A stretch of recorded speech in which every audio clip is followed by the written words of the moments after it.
I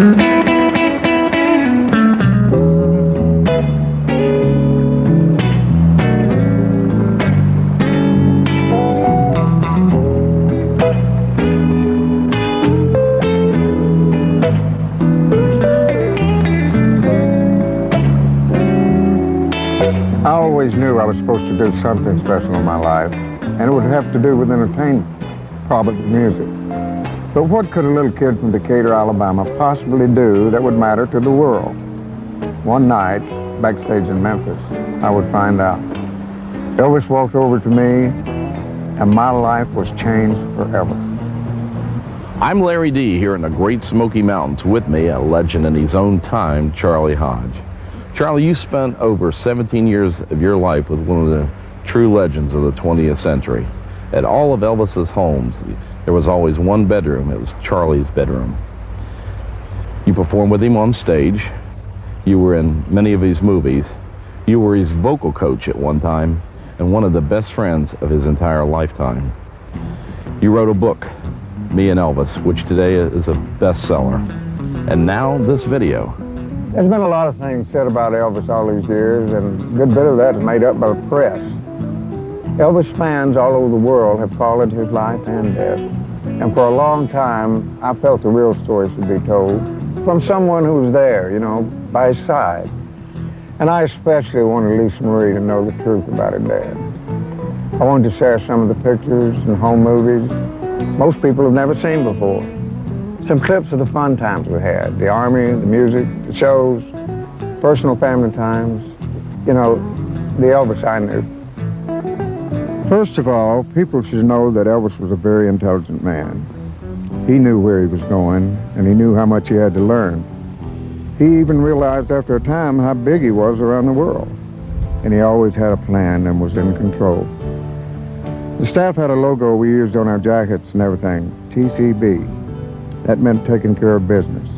That's what we did. That's what we wanted to do for Elvis. The entourage Elvis kept around him was made up of family members and friends. And I began to realize how important family was to Elvis when we were in the Army. I was singing with the Foggy River Boys in 1958 when I was drafted. And a stranger. After that first meeting backstage in Memphis, I would see Elvis again at Fort Hood. We both arrived for basic training about the same time. He remembered me, and we saw each other from time to time. Elvis's mother was very ill that summer, so the Army gave him some time to go home and see her. She died suddenly while he was there, and when Elvis got back, he was numb with grief. And before we knew it, we were on a troop train headed for the port to ship out. We became friends on this trip. It was about this time, I guess, that I started a role that I played the rest of my time with Elvis over the years. We were aboard ship, and Elvis had asked that I be assigned to the area where he'd put. They put Elvis up with the NCOs, the sergeants and everything, because all the soldiers wanted to get an autograph of Elvis and pictures made with him and everything, and the only way he could get an arrest was to put him with the sergeants. So he didn't know anybody up there, and he asked that I be put up there with him. And of course, you know, it had only been a short time before that Elvis had lost his mother. And daytime was fine. We were going around the ship. We were playing with the accordion, band, and everything. And then at night, you know, after we went to bed, I could hear Elvis grieving in his bunk. And I would get down and I'd start telling him jokes and stories until he would laugh, until finally he was just getting exhausted and he was tired and he could just go to sleep. And I thought, well, you know, I didn't realize that what I began there wouldn't be just a trip across the ocean. It'd be a trip around the world with my main man, Elvis. What a life. If there was anybody that was ever a friend and to Elvis Presley, it was Charlie Hodge. I was spit shining my shoes in the barracks one day, and somebody came over from the first sergeant's office and said I had a phone call. Went over there, and Lamar asked me, could I get a 15-day leave? Elvis wanted to go to Paris. for 15 days. So I got permission, man, and got in touch with Elvis. We went 3 days in Munich, Germany, and then 10 days in Paris. So we got there, man, and the first thing we got there, we were exhausted. It's early in the morning, and we're up on a hill overlooking Paris. These people wanted to see the sunrise in Paris, and we were dying to go to sleep. So when we started doing like all the tourists, we were catching the show at the Lido de Paris, the Moulin Rouge. We tried to be like regular tourists and walk up down the Champs-Élysées, but they said, Elvis, you can walk around in Paris because they don't do stars like they do stars any place else. They leave you alone. And we said, good. We went for a walk on the Champs-Élysées, and you'd have thought Prince de Gaulle had come, Charles de Gaulle had come there, whatever his name was. And because the people hit us, and we had to fight our way to a movie theater, buy a ticket, and go in. And we called our driver that had the limousine. He come around and met us at the theater. We went straight through the theater, got the limousine and left. So we didn't try that anymore. But we'd go shopping at different little places and catch the shows, and it became a daily. I remember one time, we were riding up the Champs-Élysées between the Arc of Triumph and the Eiffel Tower. And Rex Mansfield and Elvis and I started singing a trio of some number. And we just kept singing the same song over and over again. And we was just going from one end of the street to the other one. And finally, you know, we said, Lamar, get out and go cancel the show. We were going to Lido show at night, so we had Lamar go in and cancel it because it was more important. We were enjoying ourselves singing, just riding up and down there from the Champs-Élysées to the Eiffel Tower, you know, down the Champs-Élysées, the Eiffel Tower, between the Arc of Triumph, you know. We just rode and sang and sang. And then the girls from the Lido show would come over and see us. And I remember one night they called, the theater called and said, could you have the girls come over? And we said, well, what's the problem? They said, well, we really would like to start the show. They'd been there all night. Elvis loved to watch the movies on the post, and he actually studied the actors. You know, he noticed that actors with dark hair lasted longer. His hair was naturally light, but after his first movie, Love Me Tender, he had it dyed black. I think it was a couple of months, maybe 6 weeks or so before we left Germany. We were having a little party at Elvis's house there at 14 Goethestrasse. I'll always remember that. And a guy from the Air Force that was a friend of ours brought this young lady over, and it was Priscilla. She was 14 years old at the time. And Elvis, I think, was just dumbfounded. I mean, he didn't hardly speak to anyone else the whole evening. He was just talking to her. And when she left that evening, he called me over and he said, Charlie, did you see the structure of her face? It's almost like everything I've ever looked for in a woman. So I think he decided that night that Priscilla was going to be his wife. It was a pretty good plan because it worked out. Elvis was getting ready to record his first album after getting back, and he asked me to go along to Nashville. When I asked him what I would do while he was busy recording, he said, well, we could sing All We'll Be Home Again like we did on the ship. That'll be the first full duet I've ever put on an album. We had harmonized our way through the Army. We were on our way to Nashville and to another step in our relationship as musicians. From that time, for well over a decade, life was a series of phenomenal events. Elvis interrupted the recording session to go to Miami to appear live with Frank Sinatra. He'd been out of the Army only about a month. After Nashville, we would embark on an incredible journey to California by train to do a movie. Colonel Parker, Elvis's manager, had reserved 2 railroad cars for Elvis and all the guys. One was a sleeping car and the other was a private dining car. If you can picture this scene, all along the tracks, at every little train station and crossroads, people stood to see and wave as Elvis and the train went by. Even though the train didn't stop there, they knew Elvis was on that train, much like the political campaigns years ago. Elvis was very quiet whenever he looked out. As I look back over my life, I don't think anything that happened to me was by chance. From 1961, I guess it was, to 1966, I used to get tired of sitting around the studio when they was doing movies because you get there at 8 o'clock in the morning, you don't do anything till 5 o'clock in the afternoon, then you go home and take a break. But so I talked to Elvis about me going out and working some nightclubs with Jimmy Wakely. And because I'd known Wakely on the old Ozark Jubilee and I'd sung some with him. And so Elvis said, all right. And so I would go out and work these tours in Las Vegas, Lake Tahoe, and Reno with Wakely, and then come back in and do like the soundtrack for a movie thing with Elvis, and then we'd go somewhere else with Wakely. I remember one time we came in, and I walked in through the gate, and I said, and Elvis and them were loading up the bus. I said, have a heart, I just got off the road. And Elvis said, shut up, load your stuff, and let's go. So we loaded up, and Elvis had just gotten this 1963 Dodge mobile home.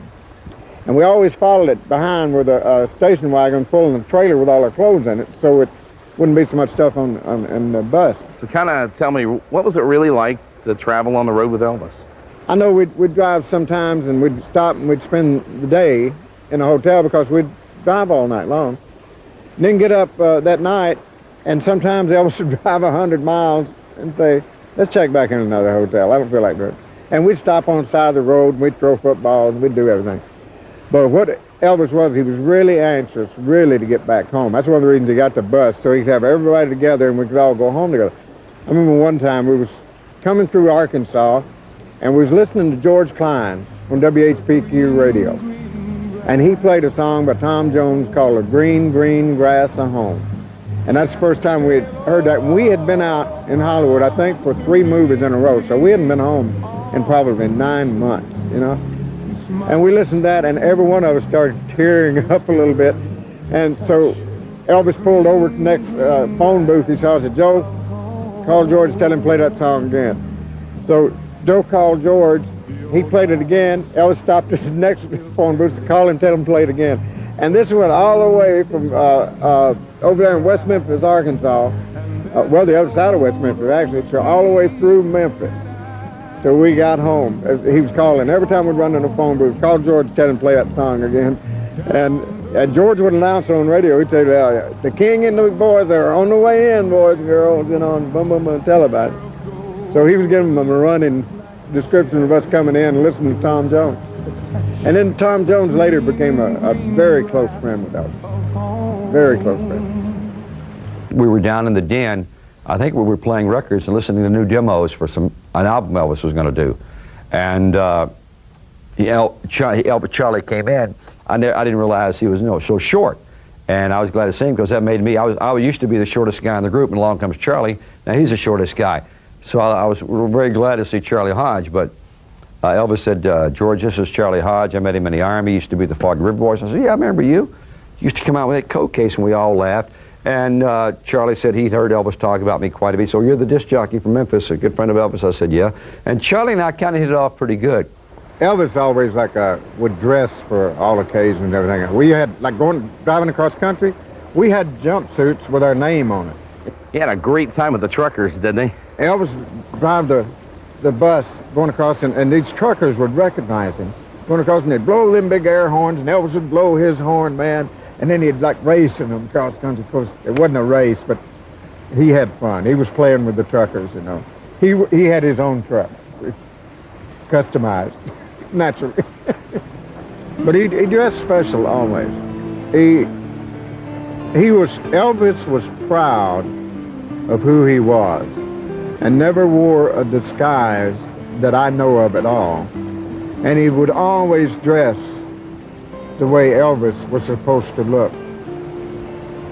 So he was dressing for the fans every day. A lot of pride. Yeah, a lot of pride in what he had done, what he had accomplished, and who he was.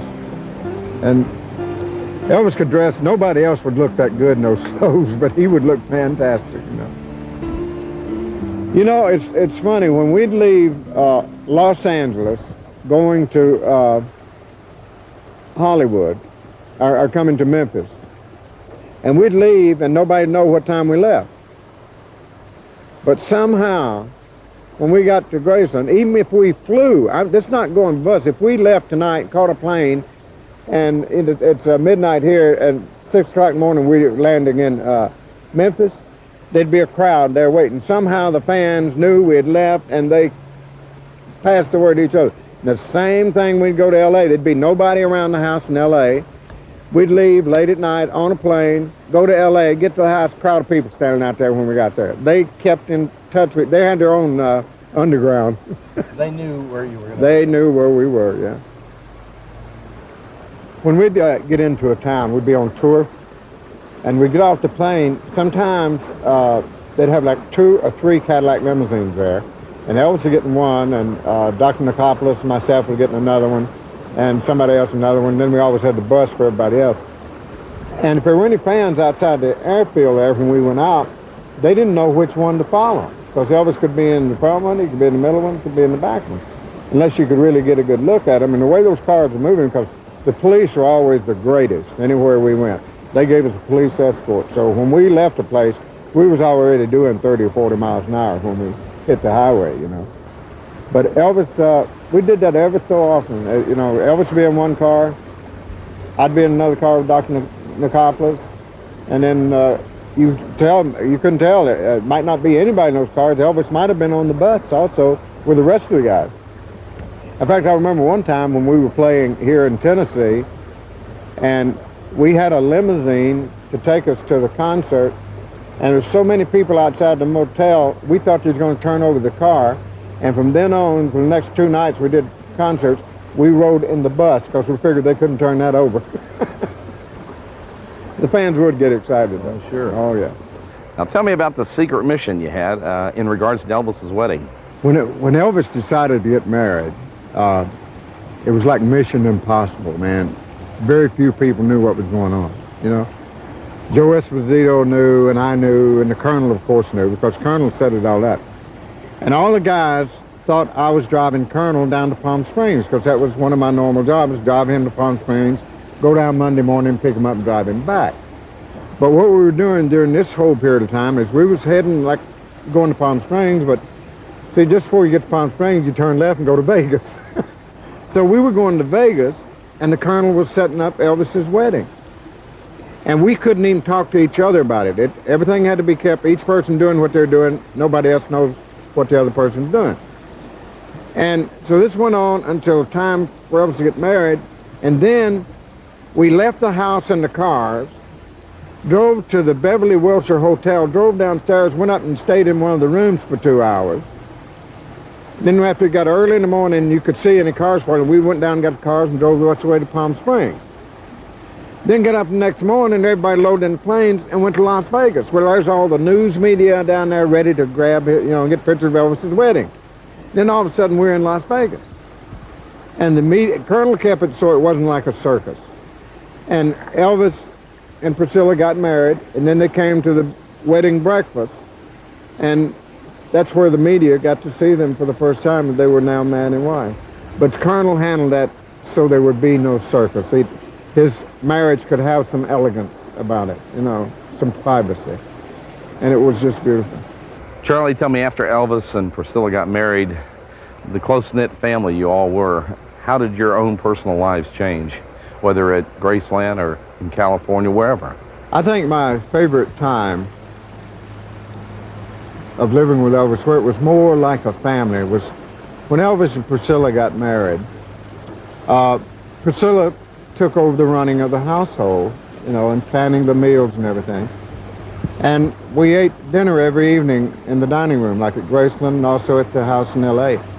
And Priscilla would sit at a certain place, Patsy and Gigi at another place, and me at another place. And we'd have a meal every evening. It was like a family. And all the guys used to come there, Priscilla told them, I remember, she said, "Oh, you guys are welcome to eat what we're having for dinner. But you eat what we have. You don't come in here and place an order like it's a short order cook. So this is a home, not a short order restaurant." And she began to plan, and it felt like a home. You know, it was just, there was always one room that was Charlie's room. And she just fixed this and that with my favorite colors and everything, you know. And we'd have dinner there in the evenings, and Joe and Joni would come up and join us, you know, Joe Esposito and his wife Joni. Sometimes Colonel Parker and Tom Diskin, his aide, would come up and have dinner with us, and it was like a family, you know, and it felt good. I missed it when their marriage was over. I really missed that. Yeah, Charlie lived at Graceland, and I think that really was good for Elvis because Elvis, truth be known, Elvis really liked to have as many guys as he possibly could live at Graceland. It's funny, when I first moved into Graceland, my room was upstairs, you know, And then Elvis decided he needed a bigger closet. So I moved downstairs, and they knocked the wall out and took my bedroom, made a closet out of it. And it was a regular sized bedroom. It was just he needed that bigger closet.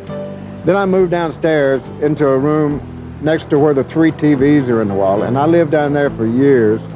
And then the last couple of years that Elvis was alive, I lived in a garage apartment.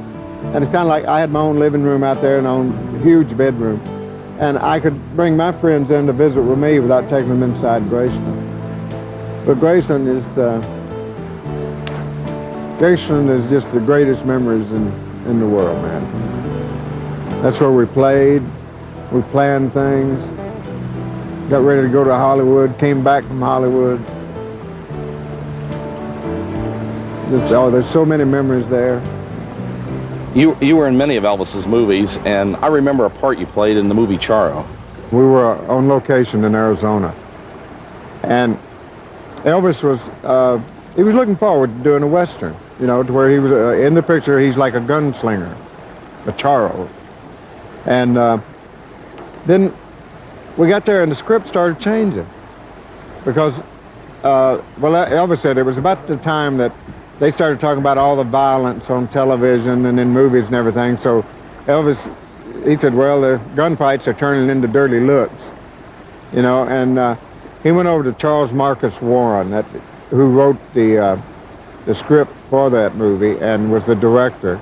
And he said, what's wrong, Mr. Warren? And he said, Elvis said, they called me 3 weeks ago and said, we're doing an Elvis Western.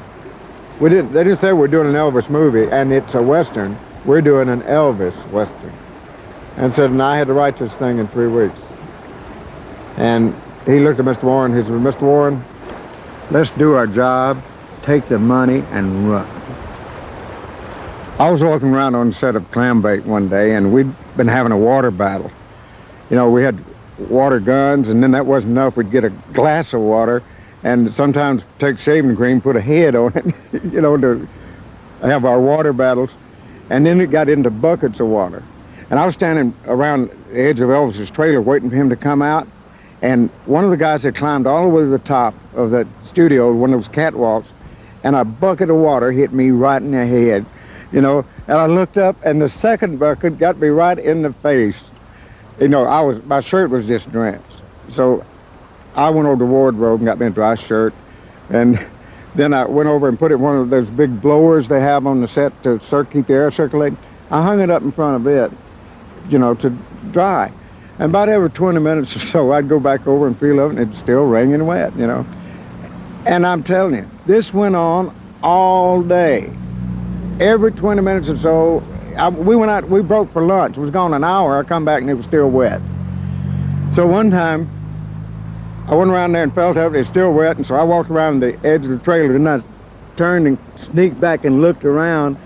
And Elvis had a fire extinguisher and was getting it all wet again. He'd been doing that all day long.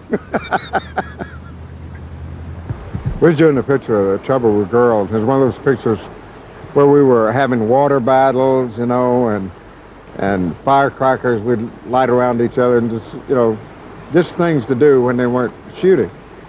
And it was getting towards the end of the picture, and the last scene they shot was a scene where Elvis was lying on a circular thing that went around like that. It was all black, and he was in pajamas, so they could show that scene where he's floating through the air and so forth. So that was the last scene. And Elvis kept feeling something was up. He said, Charlie, said they're up to something. They're going to do something. Said, you and Joe find out what it was. Well, somehow I got sent to the colonel's office, and Joe got sent somewhere else, and we never did find out what they had planned. And what they did, as soon as the director yelled, cut, and then the assistant director says, that's a wrap. That means that's all the shooting, it's over with. Richard Davis and I think Jerry Schilling, all these guys had pies that they had gone and bought. And Elvis raised up, and by the time he raised up, he caught pies coming in every direction. He was picking up just meringue pie and throwing it back at him like that, you know. And just got pie all over him. Well, he went and cleaned up. He said, find out where they are. And Debbie Reynolds, Bill Reynolds' brother, was Elvis's makeup. man. That was Debbie Reynolds' brother. And he was over at this little bar. It's kind of catty-corner from the movie studio, with his friends laughing, having a beer. "Oh, we got Elvis, man. He's been shooting those firecrackers. We got him this time." Well, Elvis sent us guys to grocery stores, and we went and bought whipped cream. We must have had 20 cans of whipped cream. So we went over to this little pub, and we came in from both doors. And Bill looked, and there was nowhere to go. We were coming in the only exits, you know. And he's over in the corner like that, and Elvis and them just took whipped cream and just buried him in the corner with whipped cream there, man. And then we just left. But it was all in fun. It was all in fun. Elvis loved the islands. Hawaii was one of his favorite places to go. We went there several times over the years. And he used to love to stay at the Cocoa Palms Hotel because that's where he'd stay when he did the film Blue Hawaii. He loved the Hawaiian ceremonies at dinner time. To announce dinner, the hotel set signal fires among the trees.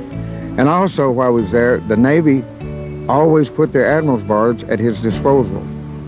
What not many people knew is that Elvis had given a special concert to help pay for the Arizona Memorial in Pearl Harbor.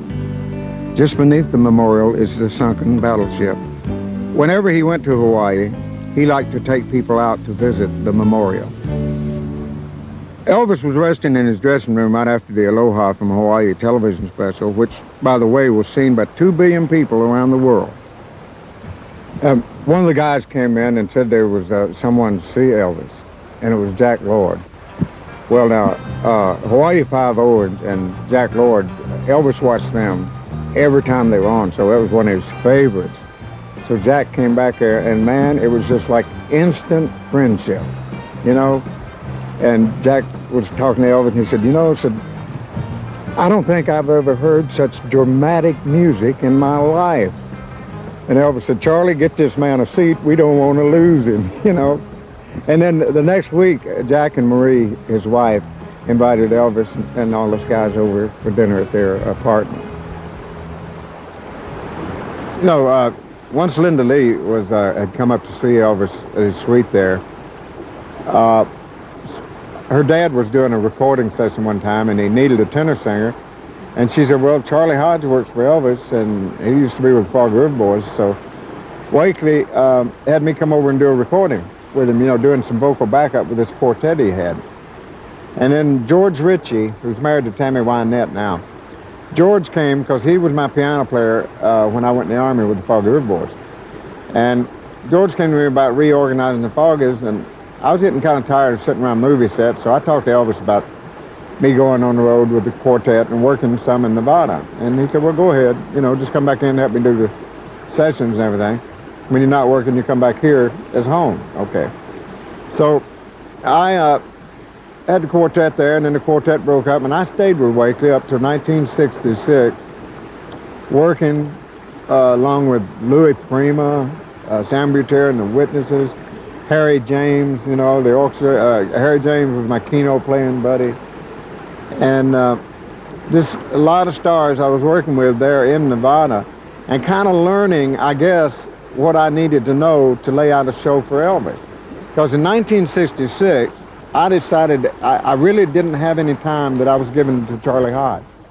Because it was either working with Wakely and doing shows, or coming in and doing something with Elvis, and I had no time for me. So I decided I'd leave the Wakely show and just work for Elvis. And at that time, we weren't touring, see, we were just doing the, you know, movies and things like that. So I came back, and then they started this thing of getting ready for the '68 comeback. And Elvis talked to me, and he said, you know, Charlie, I'm a little worried because I've done all these movies and everything, and said I've forgotten everything, and I think I may have lost it. And I said, well, no, you hadn't. I said, it's just a matter of working on it again. And Elvis and I started working on his voice. The guys would go to sleep maybe 1:30 in the morning, and Elvis and I would start, and 7, 8 o'clock in the morning, we'd still be sitting around the piano, just working on his voice control, his placement, and getting his projection going good, and you know, learning to support his tones real good. And then we did the '68 comeback, and then they started talking about going to Nevada and working there. Well, we had to start thinking about what he could do, you know, because Elvis used to just go out on stage on, with he and Scotty and Bill, and they'd do, on those one-nighters and everything, they'd do maybe 15, 20 minutes because there were other people on the show, and that'd be about it. Well, now we were going to have to do an hour show. So it was up to me then to start pacing it. So once we started rehearsal and everything, Joe Esposito would always time all the numbers and keep a list of them. And we would rehearse in one night. We'd rehearse as many as 40, 50 numbers. And people say, well, how do you get a show out of that? You didn't rehearse a show. Well, what we did is what we rehearsed, I took and made a show out of it. When Elvis would start to do something, Charlie, you take if Elvis started singing a song that nobody knew, and Charlie knew that we did, so he would point at the stamps and even give us the chord to sing with, to sing the background with Elvis. Charlie always stood there and supported Elvis, and of course encouraged him. Elvis always had to have a lot of encouragement. Because, you know, it's real funny. Elvis didn't think he could dance. He didn't think he could play a piano or guitar. And how many times I heard him say, man, I can't sing this. But Charlie and, of course, the Jordanaires and various ones were there to tell him, yes, you can, and you're going to, and you can do a good job, and the results came out very great. So that became my job, to lay out the shows. And subject always to Elvis's approval, of course. And so once we started working in Nevada, we'd do a rehearsal, and I'd lay out a show, and Elvis said, yeah, that'd be good. Then maybe later on, about halfway through, Charlie said, do you think we could do such and such song, something else rehearsal? Yeah, we can put it right here. He said, well, let's put that in there tonight. So put that in, and then he would decide he didn't want to lose that other number.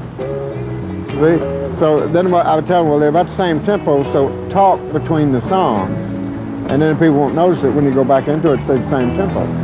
Because he'd be doing a song and he wouldn't want to throw it away. Over the years, with songs that he did on stage or songs that he planned to do on stage, we had over 500 orchestrations that he could have done at any time. If he'd just called it out, the music was there.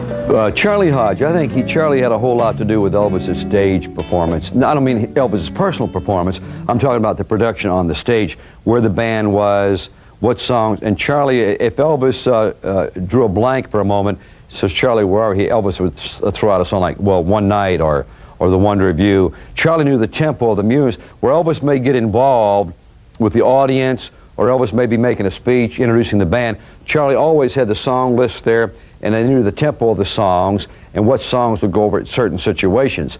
And so Elvis would look to Charlie, and Charlie would, under his breath, you wouldn't hear him, but he would call out a song title. I'd have to say that Charlie Hodge was,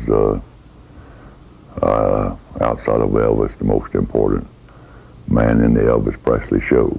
Well, one by one they came. I mean, the best of the best. We had Jerry Sheff on bass, Larry Mahoverak on piano, John Wilkerson on rhythm guitar, and the great James Burton on lead guitar, and that fantastic Ronnie Tutt on drums. And I took the acoustic guitar and I sang with Elvis.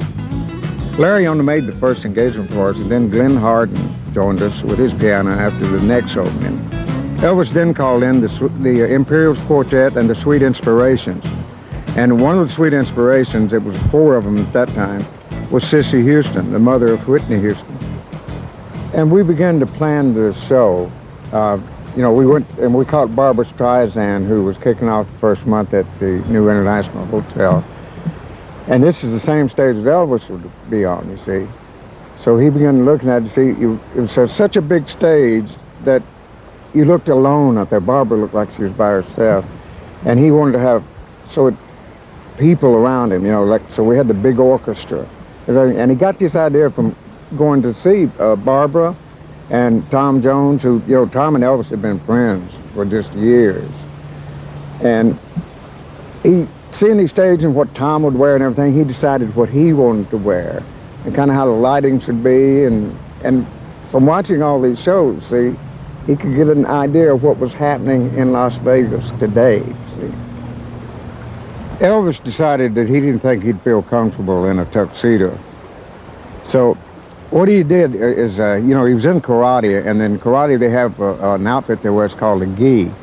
So he and Priscilla designed kind of a modernized gi, and that way he could have freedom of movement on stage and do some of those great moves he did when he sang the song. We started planning what we were going to do in 1969 before we opened in Las Vegas.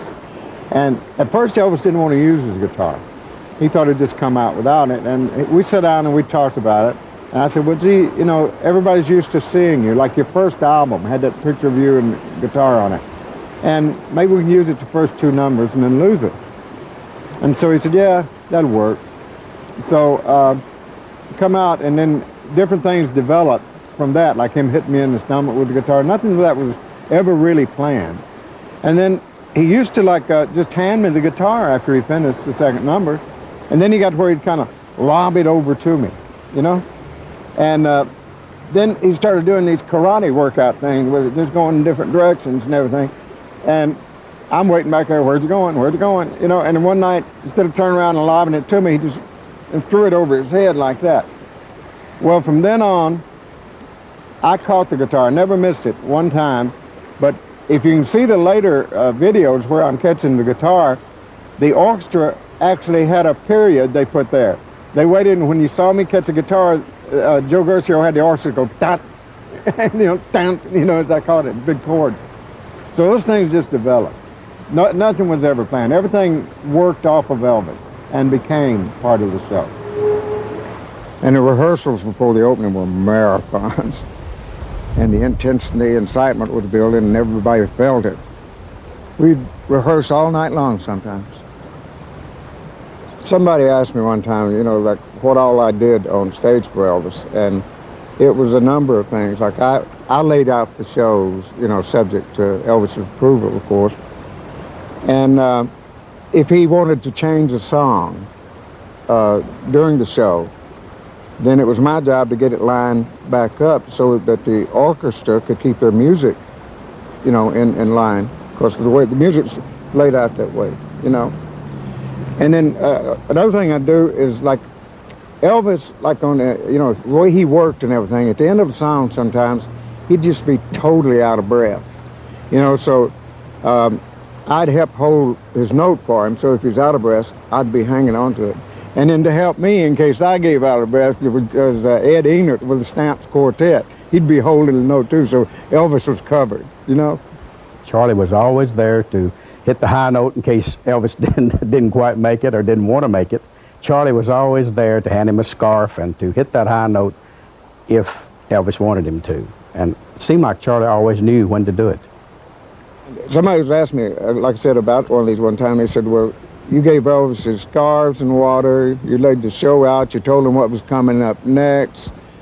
You were more or less Elvis' stage director. I said, well, I never thought about it that way. I was never given that title, but I guess I was. Charlie was sort of Elvis's go-between. He was Elvis's stage musical director, even though there was a big band director, but Charlie really was the guy who told Elvis's band, like, Elvis is going to work this new song in tonight, we're going to rehearse for it, and he wants you guys to do this, this, and this.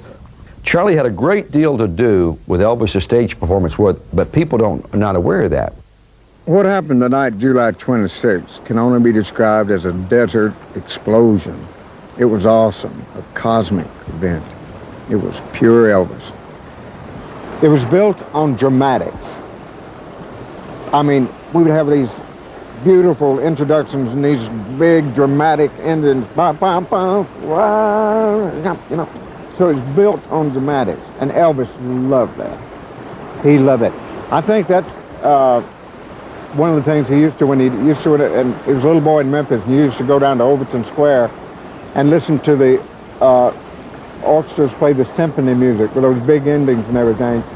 And then when that developed into where he had these type of big endings and arrangements in his own songs, I think it inspired him and gave him more energy, you know, to have these big things with him now that he observed as a child and admired. If you ever talk with anyone who was there for any of those concerts, They'll tell you, they laughed, they cried, they stood. They experienced something you do only once in a lifetime. On that opening night in Vegas in 1969, boy, there were so many big just superstars, you know, that came to see Elvis, you know. And there was a whole booth section there down front, and there was nothing but stars there, you know. Cary Grant was there, and he came backstage after the show that night. And he said, oh, I got to tell you this. Cary Grant's one of those beautiful people that when he sees beauty, whether it's an art form or a painting, a statue, he gets tears in his eyes. He gets emotional, you know. And they said that the whole time he was in the booth back there watching Elvis' performance, that he just wiped his eyes through the whole thing. He thought it was so beautiful. And he came backstage and he said, Elvis, are you going to take this show on the road? He said, yes, sir, we plan to. He said, oh, that's good. The people should see you. He said, it's so beautiful. And Yul Brynner came backstage one night. And with that magnificent, big, manly voice of his, you know, he said, Elvis, thank you for the enormous amount of pleasure you've given us this evening.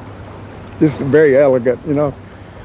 And Sammy Davis Jr., of course, every time we played Vegas, I think, he came and he wouldn't sit in the booth. He wanted to be right next to the stage at one of those tables. So, like he said, I could see the man work, you know.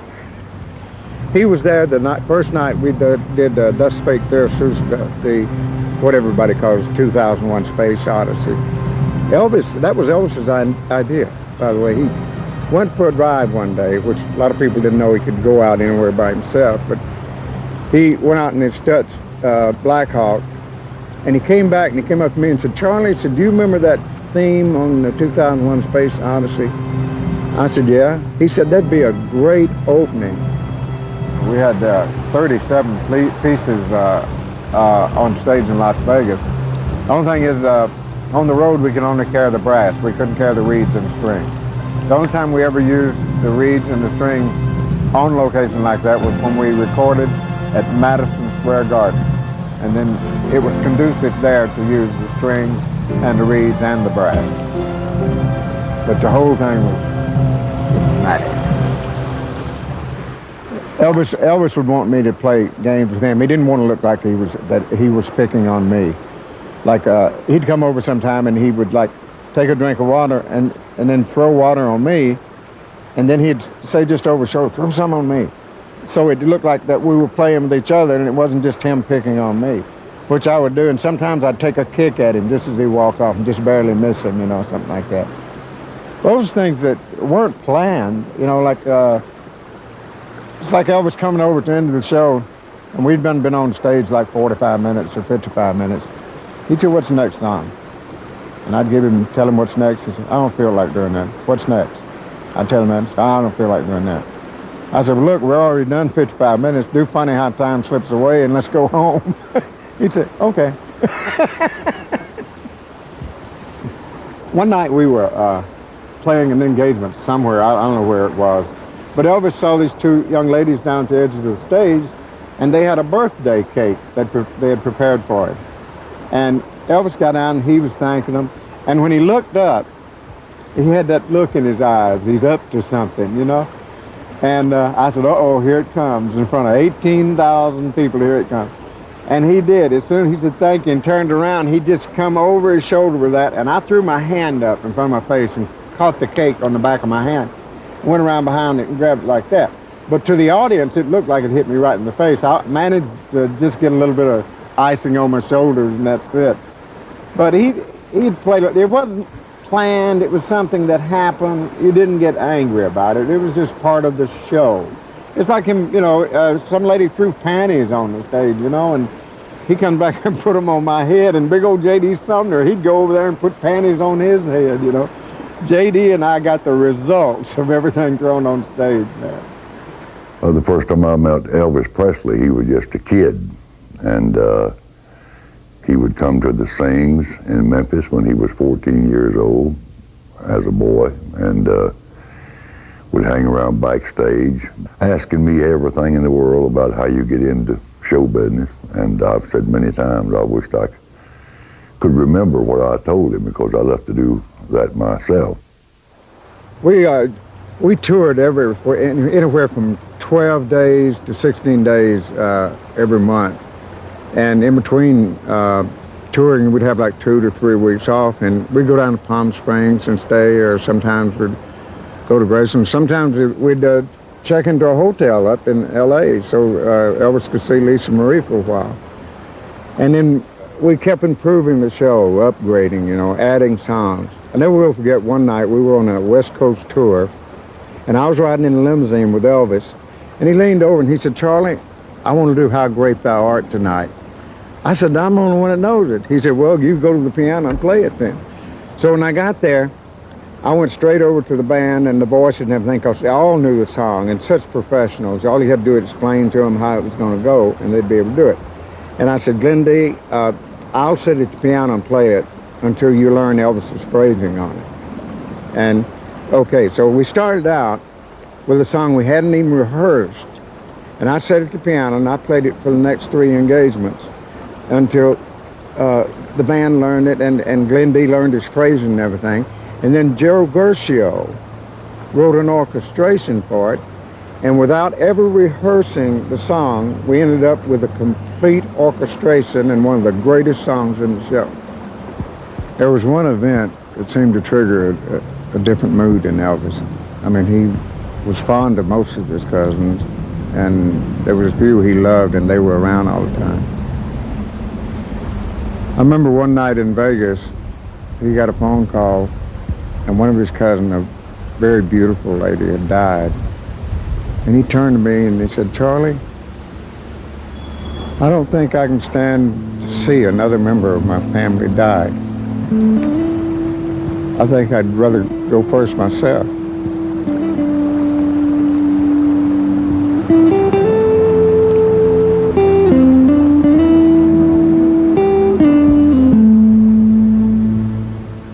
If there was anybody that was ever a friend and to Elvis Presley, it was Charlie Hodge. You know, Elvis seemed to be, you know, fascinated with life after death. He was reading a lot of books in those days, like on metaphysics and philosophy, but he never got away from the Bible. He always would read his Bible. And you left to talk about different philosophies, everything, and he'd really, you know, he'd get excited talking about some of these things. And he used to love, he'd be driving. Like, I remember one time we were going to Vegas, and we was taking the back way from Palm Springs through the desert. And Elvis began talking, and the more he'd talk, the slower he'd drive. I think he was everything he hated in other drivers, you know, just drive along. Before you know it, he was doing 15, 20 miles an hour and talking. You know, and it took so long to get to Vegas, I think Lamar said he felt like a trailblazer or something. Elvis didn't even realize he was slowing down that much. He didn't. I remember one time when we were on tour, and I went up to Elvis and I said, "Elvis, after this tour is over, I think I'm going to, you know, take a trip to Hawaii. I was going to go there by myself, just get away from everybody and relax." And Elvis said, "Charlie, you can't do that." I said, I think we may be doing some recordings after this tour is over. And then I didn't know it at the time, but he called Joe Esposito and said, "Joe," said, "get everybody together, because as soon as this tour is over, we're all going to Hawaii on a vacation." So he was going to, like, surprise me, you know, because he, you know, Elvis would think about other people. And what he did is, after I found out about it, then we had 2 sections, because the plane only held 28 people, see. And I got everybody together in Memphis, and I got them as far as L.A. And Joe Esposito had flown on Hawaii and set up everything there. So once we got to L.A., that was all I could do, you know, because the next stop is Hawaii, because it's the longest distance between the U.S. mainland and Hawaii is the longest distance that you can fly without being able to land somewhere. And so we got over there, and that was Elvis's last holiday. We was over in Hawaii. And I remember one time, because the girlfriend he had then was going off and doing her own thing, laying on the beach with her sisters and everything. And he said, at least Charlie's having a good time. He's getting to visit with his friends. Elvis and I used to sit and talk, and he'd talk about how he'd like to go back to Europe, you know, and he'd like to tour England, and especially Germany and France, you know, where we'd gone while we were in the military. And there seemed to be an urgency about it in his voice. You know, he began to mention things like playing touch football, you know, when we were in Bad Nauheim. And his eyes, you know, kind of had a haunting look in them, you know. He said, you know, Charlie, I'd like to go back over there while I still look like what the fans think I look like. One thing I've picked up here is that no matter where you were, Elvis always had a deep sense of love for his fans, no matter where it was. I guess the word you'd want to use, that you could sum up Elvis's whole life in a four-letter word, and that's love. I think Elvis's, probably his happiest times was when he was on stage, when he's performing for the fans, you know. He was most happy then. I remember once when they were filming the last concert thing we did, and the director came up and said, Mr. Presley, is there anything that you would like us to do? And Elvis said, yes, sir. Said, as much as possible, try to keep the cameras out from in front of the fans, because they paid their good money to come see the show, and I want to give them the best possible show I can. And that was Elvis. It used to be all the guys were around every day, all day long, you know. It was just like a big boys club, you know, being around Graceland or the house in L.A. But then as we grew older and the guys were married and their children were growing up themselves, we didn't have everybody there all the time. Everybody come there when we had to go on tour. They'd come there for a special occasion. But like at Graceland, the rest of the guys would be off with their families and everything, and it'd be me and Billy Smith there. And Elvis didn't want you to get out of his sight, you know. I remember one Christmas, I was going home for Christmas, and Elvis looked at me and said, Charlie, you got to where you do this every year. I said, well, Elvis, it's Christmas, and that's my mom and dad. He said, oh, okay. He had forgotten I had a mother and dad, and I was visiting them. All he knew to do is I was leaving home, and he wanted me there. We were a very close-knit group. Elvis he loved all the musicians, Scotty Moore, DJ Fontana, and all the musicians that worked with him. He loved all the Jordanaires, Millie Kirkham, Kathy Westmoreland, all the many people that worked with him. It was like one big family, because first of all, Elvis did not have brothers or sisters. So people like Charlie and all of us, we were like a very close-knit family, and I shall always treasure that. You know, Elvis is one of the few people I ever met who had the spirit of Christmas year-round. I can't begin to tell you all the things he gave away to people over the years. He gave millions in cars and jewels and horses, boats, dogs. He supported 50 charities in Memphis alone. You never read much in the press about that. I remember one night when I was sitting upstairs with Elvis in his bedroom, and it was one of those nights when there wasn't anybody around, and you could feel the loneliness that seemed to be encircling Graceland. And Elvis was talking about how the guys just weren't around much anymore. You know, he said, it's like when we're on the road, I don't see them until time for the show, and they pick me up and take me to the show, and then they deliver me back to the room like it was a side of meat or something. And then they go and do their thing. He said, it's just not like it used to be, is it, Charlie? And I said, no, it's not. And all the time when Elvis was talking, he'd be stretching his hands, you know, like that, and he'd take his feet and you know, and turn them back and stretch them. And he said it seemed like he was sore, you know, just all over his whole body. And I know me and Billy Smith, his cousin, a lot of times we'd be up there and he'd say, would you mind rubbing my back some of that lotion? Said, my body just seems to be aching and sore all over. I guess he thought it was from working as hard as you did on stage, you know. He, you know, in retrospect, in looking back, now you can see what the problem was. But it was much later and too late when we found out. Elvis told me one night when we were doing concerts, he said, Charlie, about halfway through the show, I'm just totally exhausted. And I noticed that, you know, his eyes, you know, they looked tired. You know, he was tired, that's all. At least that's what we all thought. Larry Geller probably was responsible for bringing Elvis more books that he enjoyed reading than anyone else. I know that shortly before Elvis died, he brought a list to me of books he wanted Larry to bring in from Hollywood. And while I was on the phone to Larry, Elvis got on the phone. Larry said, I want those books right now, so you come in early. And Larry said, I will, but he didn't. He came in the 15th of August.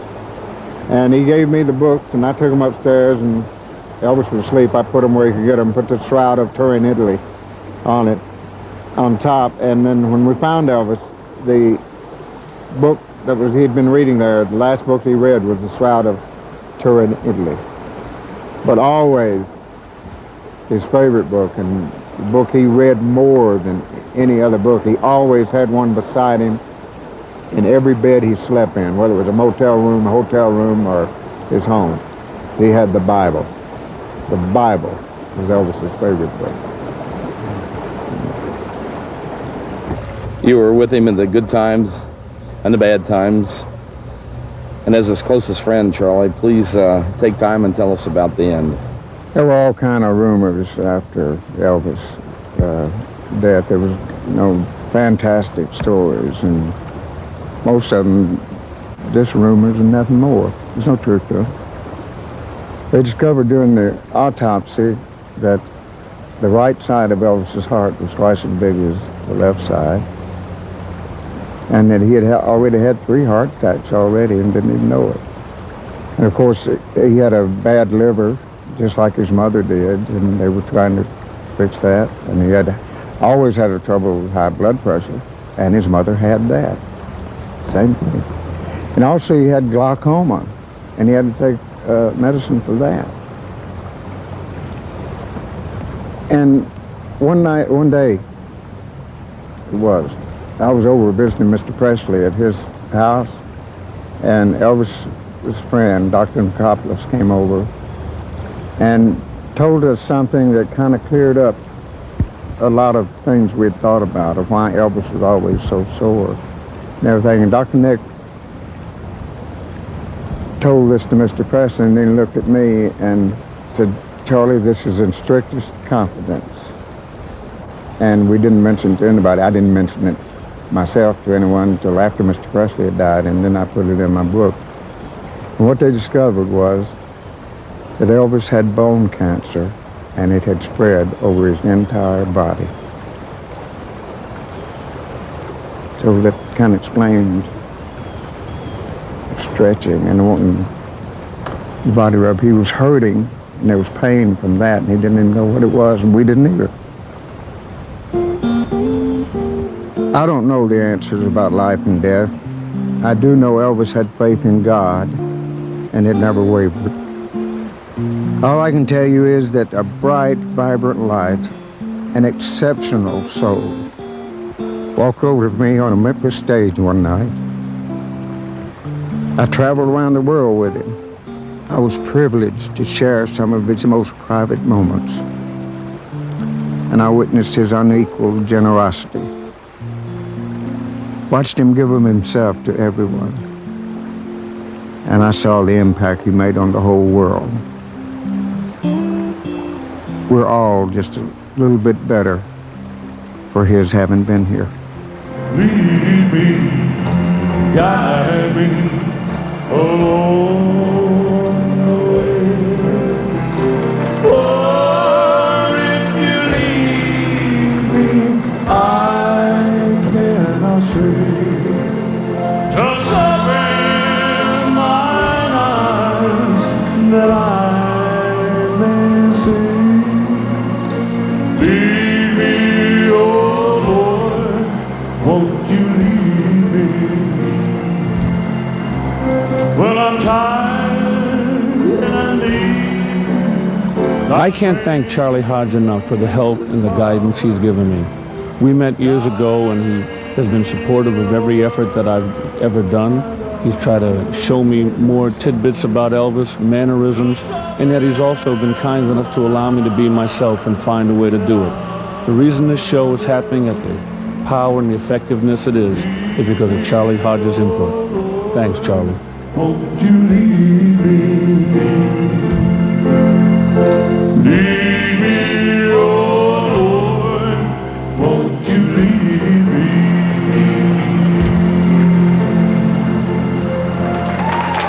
Charlie Hodge, ladies and gentlemen.